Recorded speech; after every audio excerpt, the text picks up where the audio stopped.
Welcome to Agronomy Moment. I'm your host, Wendell Cohen. We bring in people who agree with me, disagree with me, and above all, are not afraid to say it like it is. Our goal here is to challenge what we think, understand the why behind agronomical advice, and most of all, eliminate the noise in the room that are distractions so we can focus on the information that is relevant to your situation. A moment called now. All living things need the here and now. Crops won't grow with rain next month, sunshine this fall, or the right nutrient applied next year. Decisions to protect the life of living things require us as parents, leaders, and farmers to make decisions for the moment and in the moment. This makes farming fast-paced with limited information to act upon. This podcast is about farmers making decisions in the moment for end results that last not only a month, a season, or year, but a lifetime. Ultimately, even your children's future. Your crop needs a decision in the moment. Your farm needs a decision in the moment. And that's where we come in. Come for the agronomy and stay for the fun. Let's make decisions that increase your potential.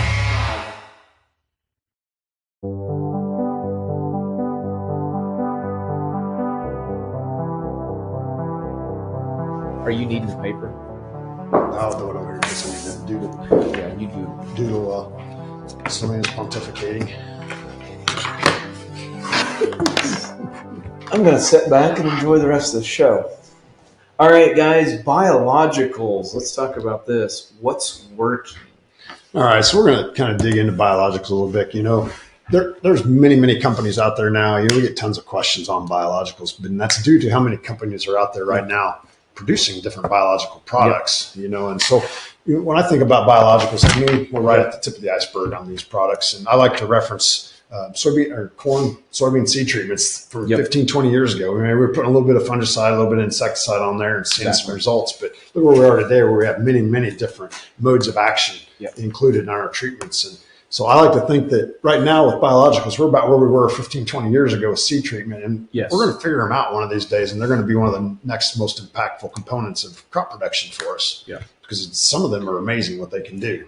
So what you're saying is it's not an element necessarily that we're always seeing it paying off yet, but it's not an element we ignore. We talked about variability and everything we had this year. There's always variability in biologicals and how they perform as well. And so we've tested quite a few products, but I think one of the most important things to start with is just to get a little bit of a discussion of the difference between some of the products. And so when you think about the biological realm, there's two subcategories. You got the true beneficial microbes, the actual living critters out there, and then you'll have the biostimulants. Okay. And so, you know, within our soil, we have a lot of critters living there anyway that can have both positive and negative impacts on our crop. Yep. We're trying to add beneficials into that zone, into an environment that's already loaded up. But that's the goal, is adding more beneficials into the crop zone to help maybe fix atmospheric nitrogen for corn or whatever the case may be. But then you also have the biostimulants. And to me, the goal of the biostimulants is more to drive activities of the living things in the soil. So you're adding things to stimulate the activity of that living component of our soil to help our crop. And so when you look at some of the options we have for the beneficial microbes, you're looking at infixers, you got phosphorus solubilizers, mycorrhiza. Mycorrhiza can be a huge thing following a fallow year. If we've had a flood year where you couldn't plant a crop, potentially adding a mycorrhizal fungi into the root zone or soil zone or a seed zone can really help us out.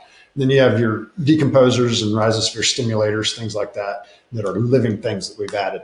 Then the biostimulants, you have enzymes. You know, you hear a lot of talk about humics and fulvics, marine extracts, and then just plain up sugars. You know, add a little sugar into that crop zone to drive biological activity. So we'll dig into. And just to stop you right there, I want to just ask. So, what basically we're doing is we're separating the biological has become a buzzword in the ag industry. Right. And so what we're doing is we're separating this up here and say, hey, hang on a bit.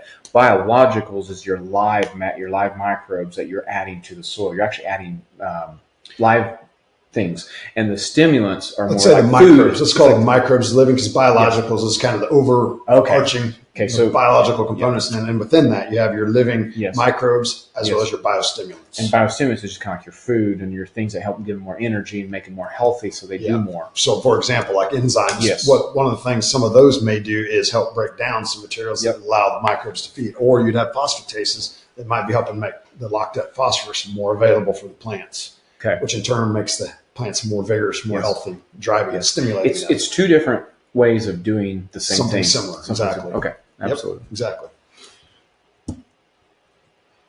So how do they work? When you look at some of the living things, the microbes we're adding, they may form a symbiotic relationship with the plant. And so in that regard, the microbe is helping deliver nutrients to the plant while the plant is delivering food, more or less, to the microbes. So that's where the symbiotic relationship comes into effect. So you have products like, some of the big ones we hear about are the Pivot BioProven 40. Nutricia N was a big one coming out of Corteva. Some of the ones that we have PFR proven would be the Micro AZ in furrow, the Vertex in furrow, and the SB 4400 from a few years ago. Those were all PFR proven living critters that we were putting in with our crop. And then some of the others are, like we said earlier, are designed to enhance nutrient uptake, whether that's through making the nutrients more available or driving the plants to be stimulated to grow more vigorously, allowing them to uptake more fertility. So that's kind of your two main ways of how a lot of the biologicals work within our crop fields. So we're going to start with some of our PFR studies here, looking at dry planter products. You have two components within this. You have talc replacements, and then you just have additives that you can add to your planter box with your talcs. So the first things we're going to dive into are just the planter box additives. These are not talc replacements. These are just things that we can add. You can see our control in this particular study was the 2 ounces per unit of seed of 80-20 talc graphite blend. Yes. And so on top of that, in the next 3 treatments, we added these like Micro AZ ST, the Rutella F, and the BioLevel Maize MP to our standard talc graphite combination. And basically what we're looking at with Micro AZ is it's a biological product. It's got a nitrogen fixer, azospirillum, I believe, is a component of that. And then you have Rutella F. Rutella is a mycorrhizal fungi. Okay. And then when you get to the BioLevel Maize MP, again, a biological with some nutrient added products involved in there as well.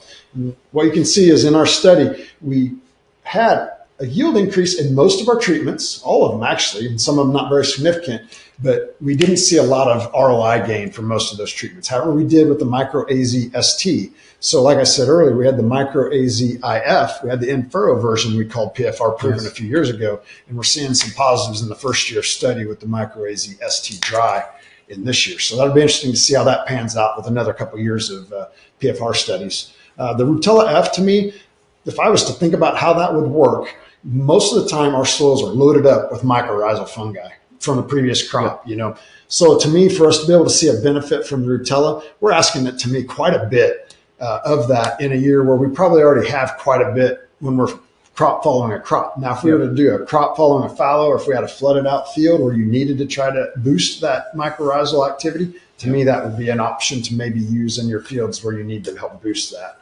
So we may see more positive returns in a year like that. The Rutella reminds me of Nutella, only it's a potato paste that you put on your bread or something. It's not potato, isn't it? Hazelnut? Hazelnut chocolate spread. Yeah, but that's the Nutella. This is the Rutella. Oh, gotcha. Anyway, sorry. I always got to throw stuff in there to throw me off.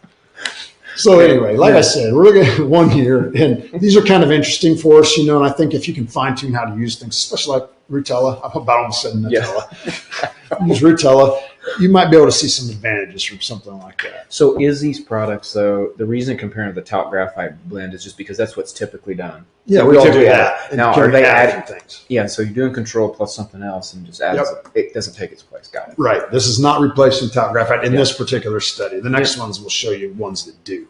Gotcha.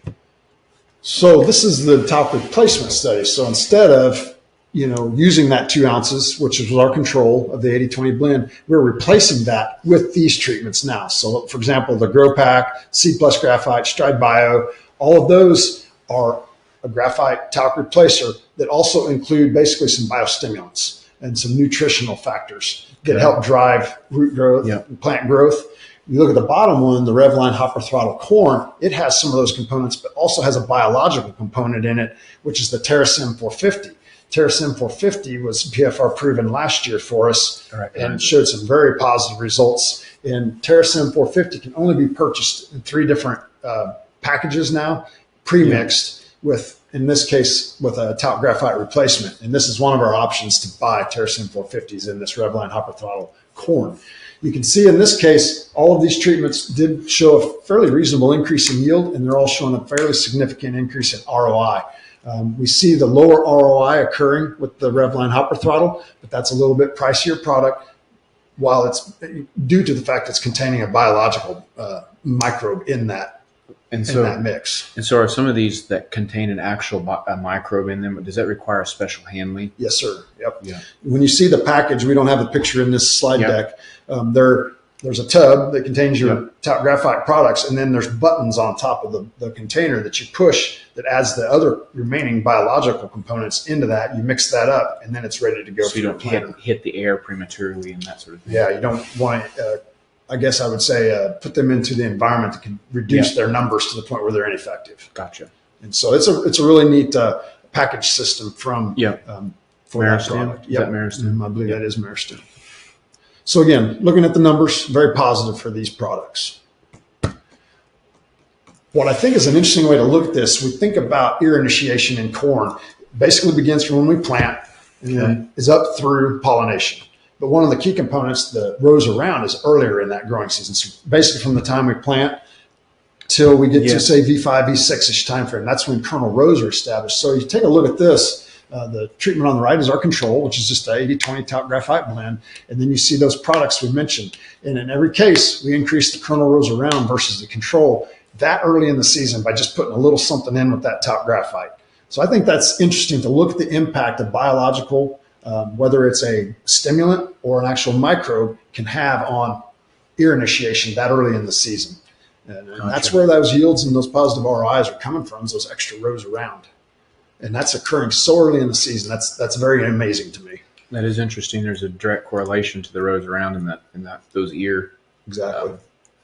We don't see a huge difference in length, which is occurring all the way up through pollination, but that row around is where we're seeing our impact from these. You're actually increasing your potential right from the start. Yep.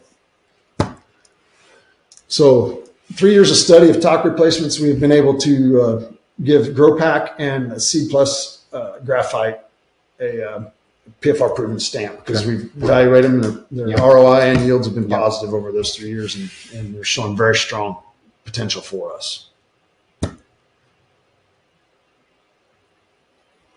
This is shifting gears. I had to look at the slide a second, see what we were covering here. This is taking a look at a talc replacement study in soybean. Previous studies we've been looking at have been corn. In this case, we're looking at soybean. And in this case, we saw a fairly significant improvement in ROI from all of our treatments. We saw yield improvement in all of them, but to me, it's pretty interesting to look at just adding a little something that we're already doing, maybe with a potentially slight higher increase in cost, but seeing a fairly significant boost in yield and ROI, even in soybean with these products. So you see here, the Stride Bio product did a great job of boosting. Some of these products, like the GrowPack and the Stride Bio, I believe, if I remember right, those have rhizobium added into them as well to help drive infection of the roots for rhizobium for nodulation. Don't quote me on that, anybody listening to this, but if I remember correctly, those three products have rhizobium. Stride Bio may not have, but I know the Revline hopper throttle soybean, and I believe the GrowPack did include rhizobium strains in their mix. Interesting. Taking a look at some of the 3-year data from the GrowPack for ROI. Again, 3 years of positive ROI and positive yield allowed us to call that product PFR proven in soybean. And back to the point that we made on an earlier podcast regarding weather, it's interesting to see 2021, 22, and 23, and we know the last 2 years have been a little warmer, a little drier overall. And I thought that's a cool illustration here. We know we've had variable weather across the U.S. where we're doing in our footprint, our studies, and seeing consistently positive results from products like this. And it's going to be interesting. We're going to start looking at percent wins as a component of our PFR proven here in the next year or so. So we're going to try to fine tune. We may have a whole group of PFR proven, but we're going to try to cut that up into the ones that have shown the most bang for the buck in terms of positive ROIs and percent wins. So we can try to help out fine tuning some of our results here in the future. I think that'd be really good. So moving along, we're going to shift gears here to Pivot Bio Proven. This is always a big topic, no matter where we go. A lot of marketing going on with Pivot Bio. I think Pivot Bio's concept and the goal that we have with that is amazing. It's going to be something that we really will see great benefits from in the future. So we want to make sure we spend a little bit of time. We've evaluated Pivot Bio in the past. They're back in PFR in 2023. And so we have some 2023 results here. But I think it's important to kind of take a couple seconds to look at what Pivot is designed to do. It's to help reduce utilization of nitrogen. So in this case, we're talking about a 40-pound reduction in N.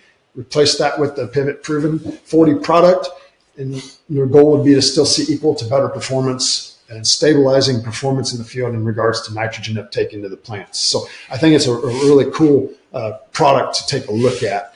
When you look at handling, this is the kind of the protocol we use for handling the product, because again, this is a living thing. These are living bacteria that we're adding into the root zone, the seed zone of our crop. We have to make sure we're taking good care of these products to maintain the account of the critters that we're putting in there so that they can do their jobs. So storage is critical. It has to be stored between 32 and 70 degrees out of direct sunlight. Mixing, it's the last thing to go into the tank when you're mixing for your planter. And another requirement is that there's 2 bladders. You have to equally mix them and make sure that you're using them within 24 hours of opening, and 1 box of the product will treat 40 acres. That's the protocol we used for our study to ensure maximum population of those bacteria when we conducted the studies. Another thing to take a look at is when we made our nitrogen reductions, we have our standard practices. You see in corn soybean rotation, that's 60 pounds of N applied 2 by 2 by 2, and then the balance of our 190 pounds for the corn soybean rotation coming in at V3 as a side dress. Okay.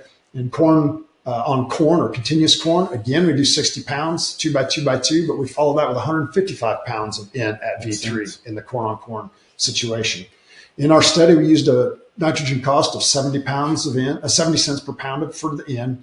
And then when we did make the reductions for the pivot studies, those reductions occurred at the side dress time frame. We didn't reduce the at planting nitrogen. We used 60 pounds, 2 by 2 by 2, 30 on each side. In every one of our studies, but if we reduced by 20 or 40, which you'll see in our charts, we've made those reductions at V3. So one of the main goals with Pivot is to increase the amount of nitrogen in our plants. And so on a per acre basis, we measure the amount of nitrogen stored within plants per the protocol that they gave us for conducting this study. And what you'll see there is our control full rate of N. We wound up with around 54.9 pounds of nitrogen per acre stored within the plants on the left. When we reduced our nitrogen rate by 20 pounds, we were roughly the same amount of stored nitrogen within the plants. However, when we did the minus 20 plus the Pivot Bioproven N, proven 40, we did see an increase in the amount of nitrogen stored within the plants. So we're seeing better nitrogen content within those plants. 40 unit reduction, you see we took a hit on the amount of nitrogen in the plant with the reduction of 40 pounds. But you take a look, we don't have the numbers on there. We have a formatting issue when we transferred our slides for the purposes of today, but with the reduction of 40 units of N and utilization of Pivot Bioproven 40, we see that we had more nitrogen content per acre than we did with the full rate of nitrogen. So it is doing what it's supposed to do. The next thing we have to look at, though, is what is that giving us in terms of a return or in terms of yield? And that's where we, in our studies this year, this is where we, I forget how many locations this was. This 8 locations, I believe, Celena? We'll see here in a minute. But when we sum up the data and take a look at it, you can take a look at the first row there, and that's our standard N rate with no reductions and no pivot. We had 234.5 bushel corn yield, and our return was $1,190.34 an acre. When we reduced our N rate by 20 pounds, we see a drop in yield by almost 3 bushel, and we see a reduction in ROI as well. When you sum across all of our locations. When you reduce by 20 pounds and add pivot, we saw a slight increase in yield compared to just the 20 unit reduction alone, but we see that our ROI went way down because then we have to take into account the cost of the pivot, Proven 40. When we reduce by 40 units of N, we see a further reduction in yield and a further reduction in ROI when you sum all of our data. And then when we did the minus 40 plus the pivot, we again see a little bit of an improvement in our loss in yield compared to the straight 40. But again, our ROI continues to go down significantly with the cost of the ROI in the mix. When we break it out across our location, I guess it was 6 locations this year. When you take a look at this, a couple things stand out. One is we did not see a positive ROI improvement versus the reduction in nitrogen at any of our treatments except for Indiana at the minus 40 with the increase with the Pivot Bio in that treatment. You see that our reduction in ROI was lower when we added the Pivot at the minus 40 reduction than what it was with just a minus 40 reduction, if that makes sense. But in every other comparison we made, our ROI was lower when we added pivot into the mix. Yes. One thing to point out is Nebraska. Nebraska showed positive results in all treatments, even though the addition of pivot, we saw lower reductions compared to just the reduction in nitrogen. We think what's going on there is we came out of 2 years of pretty significant drought. So we've seen a slight accumulation in nitrate levels in the soil because we're not flushing them out like we would in Missouri or Kansas where we have more rain. And other thing to consider is that's irrigated. So we're at about a 250, 60 bushel yield level in that study. And we feel like we do gain a little bit of nitrogen through our irrigation water, through groundwater when we're feeding that. So that's why we see such a significant improvement in ROI when we reduce the nitrogen rate there. It seems like the key here is to just pay attention to the numbers across the left to right, which one's higher. Yep. And to take into big picture the fact that reducing nitrogen rate was better than additional cost of the product. Now, I don't want to leave here saying that the data is what the data is. And I think at some point, something like pivot or a product like that is going to end up being very beneficial for us in the future once we figure out how to manage it, because we are seeing the uptake in nitrogen increase, and that's very positive. So we are making an impact in our crops. We just have to figure out how to turn that into yield in dollars. Yes, that makes sense. All right, one more last biological study is a biological additive study that we used. And basically we did this for both corn and soybean. We'll start with corn here, but the two products we're going to focus on are Neovita 43 from ADM and Nutrifuel, which is a meristem product. And what you have with Neovita is basically a sugar food source. We're just trying to stimulate biological activity in the root zone around the plants to help with uptake of nutrition. What we have with Nutrifuel is it's a microbial package, and the purpose of that is to help make the nutrition in the soil more available. And so it's interesting to look at the data. Look at our corn treatments. You look at just the standard starter across the top, which was used in all these treatments. You see the levels of NPK, calcium, magnesium, zinc, manganese, and iron. But when you take a look at the starter plus 0.2 ounces of Nutrifuel, you see we had an increase in those micronutrient levels in almost every one of the nutrients we look at. When you look at straight Neovita, we see a reduction. Now, I don't think by adding Neovita, we're causing a problem where we're not taking nutrition up, but we just didn't see the benefit in corn this year in our first year study to Neovita compared to what we saw with Nutrifuel. When you combine Nutrifuel and Neovita, again, we saw an increase, but we think the heavy lifting in corn is coming from the Neovita. And so, the Nutrifuel. Nutrifuel seems to be doing the heavy lifting in corn. So it's interesting. The goal of it was to make nutrition more available, more mobile, so the plants could reach it, and it appears to potentially be doing some of that. And if you think back to the other biologicals we were showing earlier and what they did in row count, just think the potential benefit of the plants having just a little more to work with due to a slight change in what we're adding to their root zone, plant zone. Shifting gears, this is the actual data for corn. You can see the yield and ROI numbers. The Nutrifuel provided some fairly significant improvements in both yield and ROI. We also saw benefits from the Neovita, but just not near to the level of what we saw with the Nutrifuel. Shifting gears to soybeans, it flip-flopped on us. The Nutrifuel did not provide the benefit to soybeans that Neovita did. So you can see in this study, we saw a bushel and a half improvement in yield with Neovita and a $9.40 improvement in ROI with Neovita compared to what we had with Nutrifuel. So again, once we summed them together at the bottom there, the expense comes up and it's harder to obtain an improvement in ROI, even though we saw a slight improvement in yield of about a bushel with the combo product. So some interesting things to look at on the biological realm. There's some neat products out there. I think when we think about what are the next steps, with any of these biologicals, especially the ones that are a bug in a jug, a living product, we have to make sure we're handling those products effectively to maximize their performance. And the scientifically correct thing of a bug in a jug is critters, right? What you said that's earlier. The word I use. Yeah, that's the scientific. A little redneck, right? I thought I'd point that out. I think from the summary of all of our studies, taking a look at those talc replacements makes a lot of sense in corn. All of them are providing in, whether we're looking at some of the 3-year products or even the first-year products, they're all showing positive returns for us, and they've been very consistent. So I think that's pretty interesting. The biologicals, though, overall are inconsistent. Some of them have worked really well. Some of them seem like they're doing some of the work that we want them to do, but we're just not seeing the total result improvement yet in those. So I think it's key to test them on your own farm. And my recommendation would be to don't go whole hog on some of these products, even the ones that we're showing positive results with. Take a look on your farm and see how they could incorporate into your operation and maybe make it fit. So that kind of, I have a question then as it relates to this, and it kind of goes back to this part of possibly a theory and a bias I do have, but I'm just going to throw this out here. Is my question would be is how does all of this relate to the future of some of these new style soil testings where they're doing DNA mapping of soil and there's that potential, and how might that relate to the future on how we figure out which biologicals are better, and as new technology increases the strengths of them or their results? What do you think? I mean, do you think we're ever going to get to the point where we're actually prescribing my farm here needs this biological and this farm over here doesn't, and or where are we going to go with all this? There's been prescriptive seed treatments been going on, all kinds of different things. I'm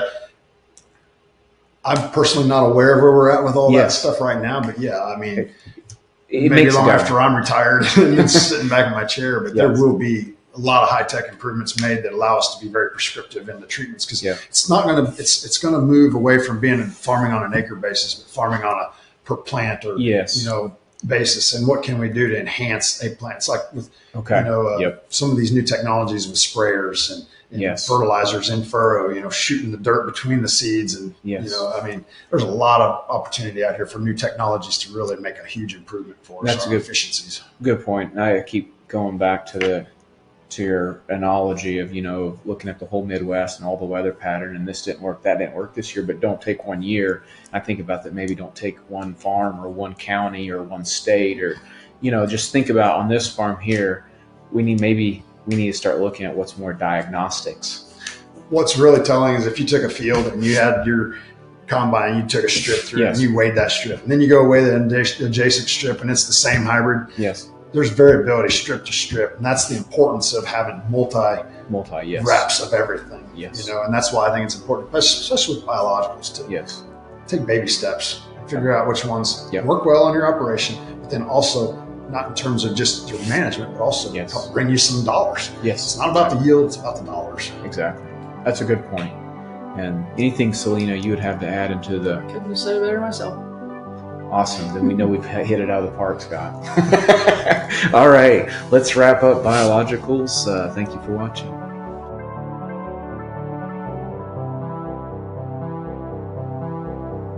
If you want alerts on what we are finding in the field, go to topagservices.com/signups to receive alert, or subscribe to our YouTube channel. It is our goal to bring you the most recent and advanced information possible. If you have any questions or feedback, feel free to reach out to us anytime. We also ask you that you give us a like and follow our channel wherever you listen to your podcasts or watch these videos. This ultimately helps us reach more people like you.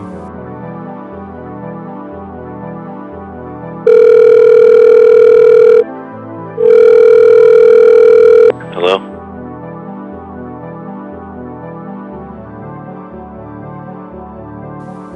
Hey, this has been Wendell Cohen, your show host. Thank you to all who made this show possible.